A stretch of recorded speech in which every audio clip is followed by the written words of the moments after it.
Lyon reste dernier au classement mais gagne son premier match depuis 11 matchs officiels. On écoute l'entraîneur Fabio Grosso qui sait qu'il va falloir se battre pour aller chercher le maintien. Il n'y a pas de soleil. On est encore sur le bateau et il y a la tempête parce que si on regarde où on se trouve, il n'y a pas de soleil. Mais bien sûr, il y a la sensation de comprendre que si on met tout sur le terrain, on va jouer les matchs et on va essayer de gagner partout. Après, des fois, on y arrivera, des fois, on n'y arrivera pas, mais c'est important d'enlever les égos, io, et mettre d'avant nous et OL, que c'est la chose plus importante.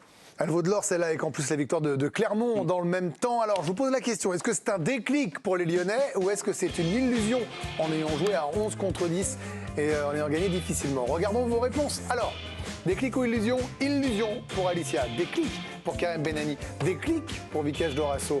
Victoire fondamentale. Ah, oui. Donc c'est plutôt un déclic pour Yohan Rioux. C'est juste une illusion. Jean-Louis Aubert est dans la pôle Ludovic Comarac, mesdames, messieurs. Moi, c'était Imagination. Ouais, bien sûr, bien sûr.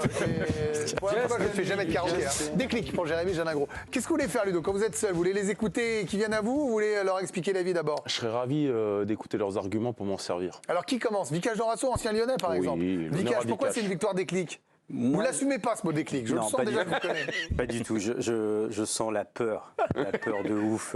Tout ça jouait, j'y tremblais tous. Oui. Mais en face aussi, oui. Ça fait un match où il ne s'est rien passé. C'est vrai qu'il y a but qui vient de nulle part. Enfin, c'est fou quoi, de passer à 10 contre 11 et de ne pas jouer, quoi, de continuer à avoir peur. Et d'avoir peur si tôt dans la saison. Alors c'est évidemment une équipe. Oui, mais c'est pas non plus. Voilà, il est en train de me faire mon argumentaire. C'est vrai qu'il a mis des clics, mais il pense qu'il après tout le monde. Tu crois que. Mais non, mais t'es avec moi alors. Les idées, elles sont là. Mais t'es avec moi alors. T'es de mon côté. Mais alors du coup, pourquoi vous me mettez des clics? Mais des clics parce que j'ai aussi joué là-bas. C'est aussi un de mes meilleurs amis qui est responsable du recrutement. Je leur souhaite le meilleur et j'espère que c'est quand même une victoire, quoi. Faut pas l'oublier. Ils ont jamais gagné. Ils gagnent, ils prennent 3 points. Voilà, c'est peut-être le départ de quelque chose. Comment transformer ça en un vrai déclic? Comment enchaîner derrière quand il y a autant de peur? Voilà, je suis très inquiet.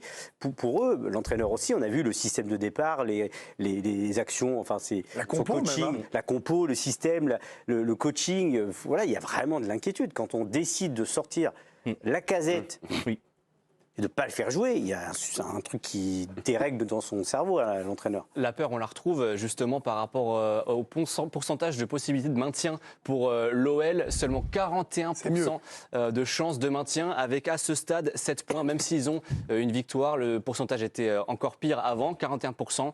C'est pas infaisable, mais ça va être très compliqué pour l'OL pour se maintenir. J'avoue, hier, Karim Benani, en regardant le match, je m'étais dit, bon, à la 5e minute, ils vont pouvoir montrer un peu les crocs, sortir les muscles. J'entends ce que dit Vicage Dorasso sur la peur. Je trouvais qu'il y avait des fautes techniques tout au long du match et que le but vient un peu comme ça, alors que même nos amis de chez Prime disaient qu'il n'y avait pas d'action, il ne se passait rien. Pourquoi vous allez sur le déclic?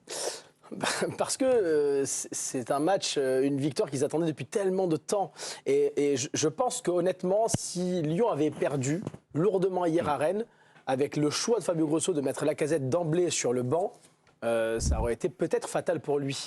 Et c'est pour ça qu'à l'inverse, j'opte pour le déclic parce que il faut aller gagner à Rennes, même si c'est un match à 10 contre 11. Ils jouent à domicile, parfois ils étaient un peu poussés. Alors oui, Lyon est franchement fantomatique sur ce match-là hier, mais ils ont eu la réaction sur le plan comptable que j'attendais le week-end dernier après le non-match contre Marseille. Ils n'ont pas fait ce match-là contre Metz, ils ont fait ce match-là contre Rennes, en étant malgré tout solides sur les quelques attaques des Rennais. 10 contre 11. Derrière, oui, mais bon, on a déjà vu des équipes gagner à 10 contre 11. Non, mais à la fin, c'était le feu. Non, mais juste, il faut quand même préciser que depuis le début de saison, sans faire offense aux Lyonnais, c'est le néant à Lyon depuis le début de saison. Donc on a vu un semblant de déclic hier.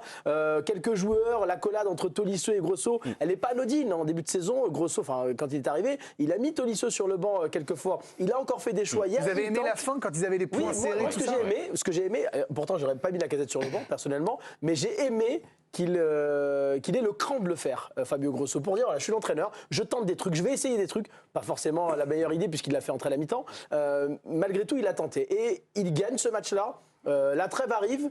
Il y a ce match contre Marseille qui sera hyper important sur la fin d'année civile pour les Lyonnais dans un duel fratricide entre guillemets entre les deux Olympiques. Donc non, moi je pense que c'est un déclic pour Lyon parce que ça ne pouvait pas aller plus bas. Oui, il a énormément tenté. En plus, vous l'avez dit, en termes de composition d'équipe, il tâtonne depuis le début de la saison. Ça a marché avec un peu de solidité sur la composition d'équipe. Celle de départ, il commence avec un 4-4-2 en losange sans Lacazette avec Cherki. À la mi-temps, il change tout. Effectivement, il enlève Alvero. Il ajoute Lacazette en pointe avec deux vrais ailiers. Là, on voit justement la composition de la première mi-temps. Donc avec ce 4-4-2 losange, Cherki qui revient dans le 11 sans Lacazette.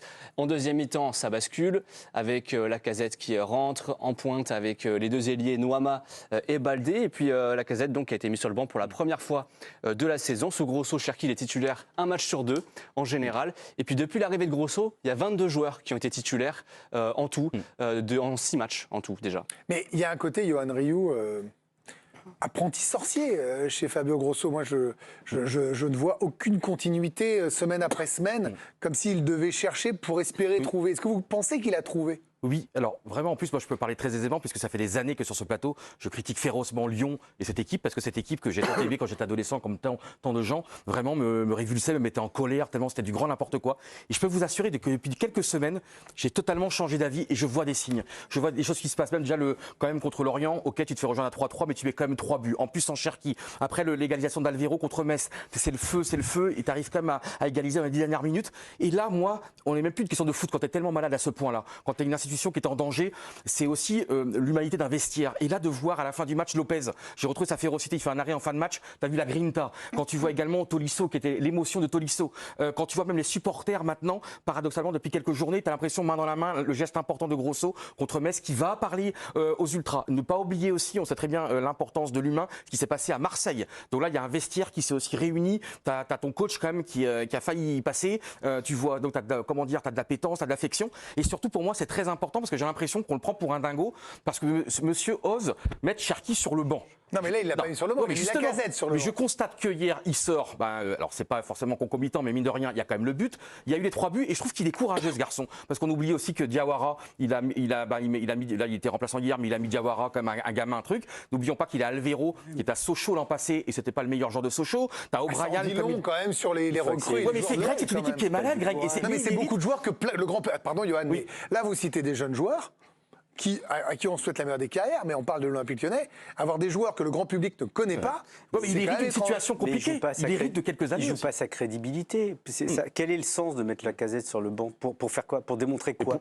Il est l'entraîneur. Alors qu'en fait, il est là pour sauver l'équipe maintenant. Et à mon avis, Lacazette n'est pas un problème.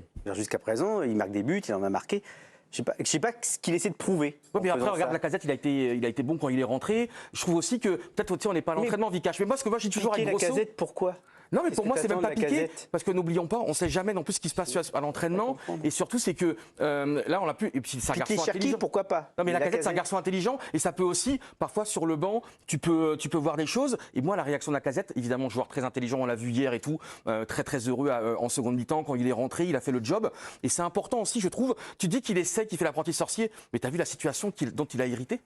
Et Fabio Grosso, qui, vous le disiez, messieurs, tâtonne, est toujours à la recherche de son 11 type qui varie les systèmes. Ça tâtonne aussi dans le board lyonnais. Il y a tout juste une semaine, on vous montrait cette interview lunaire de Tony Parker chez nos confrères de Prime Video. Avec John, là, je lui ai parlé hier, il m'a demandé de m'asseoir sur à sa place. À sa place. C'est ce qu'il m'a demandé hier. Et donc, il veut que je revienne dans le board de l'OL, il veut que j'intègre le board de Eagle. Donc, bien sûr, moi, j'ai envie d'aider. C'est un peu la même famille, OL, Lasvel, on est ensemble. Donc, si je peux aider, avec plaisir. Et suite à cette interview, ce dimanche, hier, on a pu voir plusieurs banderoles devant l'Astrobal, la salle de basket située à Villeurbanne. On vous rappelle que Tony Parker est président de l'Asvel. Des banderoles publiées par les Bad Guns sur leurs réseaux sociaux avec cette légende. Nous avons tous entendu les mots lunaires prononcés par Tony Parker en marge du match nous opposant à Metz. Nous tenions à lui rappeler que l'Olympique lyonnais ne fait pas l'aumône et n'a guère besoin de ses services. Donc un retour à l'Olympique lyonnais qui ne serait pas bien accueilli. On a pu voir l'OL n'a pas besoin de ton aide ou encore ta place est ici et nulle part ailleurs. d'ailleurs, devant donc l'Astrobal et sous le panneau Villeurbanne. Et pas plus tard que vendredi, c'était une information L'équipe, information Hugo Guillemet, on apprend que John Textor se serait longuement entretenu avec Juninho, l'ancien directeur sportif de l'Olympique lyonnais. Donc le Brésilien occupe un rôle de conseiller spécial à la manière de Bernard Lacombe avec Jean-Michel Aulas. Jean-Michel Aulas qui a d'ailleurs réagi à cette information sur ses réseaux sociaux. Si cela se confirme, c'est une très bonne initiative. Il faut envisager une solution pour que Juni ait des pouvoirs opérationnels. C'est ce qu'il souhaite, me semble-t-il. A priori, si ça se fait, Juninho ne serait pas là à temps plein, lui qui vit au Brésil, à Rio de Janeiro, donc il serait là une semaine de temps en temps. Donc autant dire que Tony Parker, lui, son retour ne serait pas du tout approuvé, alors que Juninho, un peu plus, mais c'est assez fou quand on lit ça de la part de Jean-Michel Aulas après ce qui s'est passé. Non, mais là, on est quand même dans un truc qui n'a pas...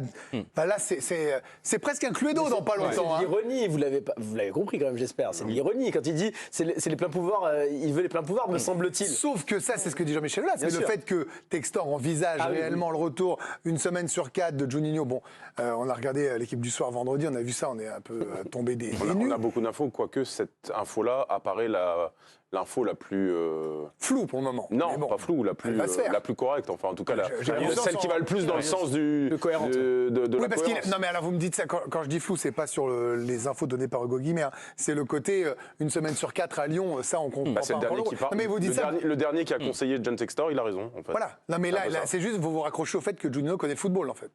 Non, je pense que Juninho est un vrai patron, sauf qu'il n'a pas eu la possibilité de s'exprimer comme il le voulait, parce que Jean-Michel Aulas, à partir du moment où Bernard Lacombe est parti, et on le regrette beaucoup, je pense, du côté de l'Olympique, Gérard Rouillet nous Gérard Rouillet, évidemment, Jean-Michel Aulas a cédé à la partie administrative de l'OL. C'est-à-dire que... Il y avait des supporters pour faire revenir Juninho aussi, rappelez-vous, c'était un marasme complet. Juninho, est-ce qu'il a eu les mains libres totalement? Il a toujours eu Vincent Ponceau sur le dos, il n'a pas pu s'exprimer comme il le voulait. Juninho, si vous décidez de lui donner... Ok, ça c'est une chose. Si vous donnez les pleins pouvoirs à Juninho, ou en tout cas le fait, vous pensez que pas les pleins pouvoirs, mais sur le sportif. Au-delà des pleins pouvoirs, il faut quelqu'un, Greg, en fait. Aujourd'hui, Lyon, et avec tout le respect que je dois à Mathieu Louis-Jean, qui est recruteur, patron de la cellule de recrutement maintenant, qui arrive de Marseille, c'est lui qui représentait l'OL hier en tribune. Je suis pas sûr qu'aujourd'hui, un patron de recrutement doit représenter un gros club. Ça, c'est pour les coulisses. Donc, moi, je pense que c'est hyper important. Mais ça, c'est pour les coulisses, Karine. Mais moi, sur le terrain, là, je voudrais qu'on reste sur ce qui s'est passé là. Vous vous êtes tous les trois exprimés. Et Ludo vous a regardé, vous avez limite toisé. En train de vous dire, les gars, vous dites n'importe quoi. Non, mais parce que finalement, deux de mes camarades sont quasiment sur la même ligne que moi, sauf qu'ils ne veulent pas vraiment l'avouer. Johan a plutôt quelque chose de tranché. Donc, mais en fait, on est tellement mal à l'aise par rapport à ce qui se passe à Lyon qu'on aimerait voir des signes partout. Non, mais tu ne penses pas que le vestiaire peut aussi être vraiment ensemble par rapport à tout ce chaos? Et donc tu peux... J'ai imaginé, après l'événement à Marseille, qu'il puisse se passer quelque chose. J'étais au match à Metz. Contre Metz, au Parc OL. Donc j'y étais, je l'ai vu de mes propres yeux. Il s'en est fallu de très peu pour que Lyon passe à côté de la défaite. C'est un gamin finalement de 19 ans qui va venir te sauver. Les cadres, c'est la fuite des cadres pour le moment. Les cadres sont pas là. Lacazette qui est mis sur le banc. Moi, ce que je regarde, le match, je l'ai regardé contre Rennes. Moi, il m'inquiète plus qu'il ne me rassure. Moi, je veux bien qu'on parle de soulagement parce qu'il y a une victoire. Mais de là à parler de déclic ou d'espoir, vous avez joué à 10 contre 11 pendant quasiment 80 minutes. C'est pas la faute de Lyon. Vous allez marquer, c'est votre défenseur central qui arrive à se créer une occasion. Et encore, je pense qu'il y a peut-être faute sur Bourigeaud en regardant l'intégralité de l'action. Tu n'as toujours pas dégagé un 11 type. Et puis surtout, moi, je pense au calendrier. J'ai regardé cette équipe de Lyon jouer. Mais Rennes, c'était censé être difficile. Non, mais... Ils gagnent. Non, Rennes, ils sont 13e. Pour l'instant, Rennes, c'est pas Rennes. Par contre, là, je vois Lille, Lens, Marseille, Monaco.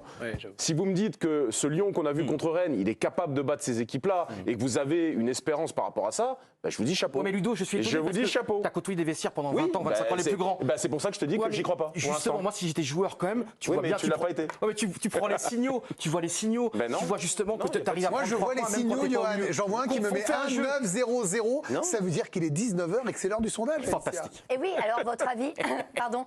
Petit chat dans la gorge? Mais oui, j'ai un petit chat là. Excusez-moi. Donc, pour vous, c'est une illusion. C'est une victoire. Non, bon, bref, une illusion à 70%. Donc vous êtes plutôt d'accord avec Ludo en plateau. On n'est pas à Lourdes, en fait. Il y a la réalité, et puis on voudrait voir des signes partout. Mais les signes, pour l'instant, ils sont pas. C'est pas parce que tu as gagné un match face à une équipe très très moyenne que tout est relancé.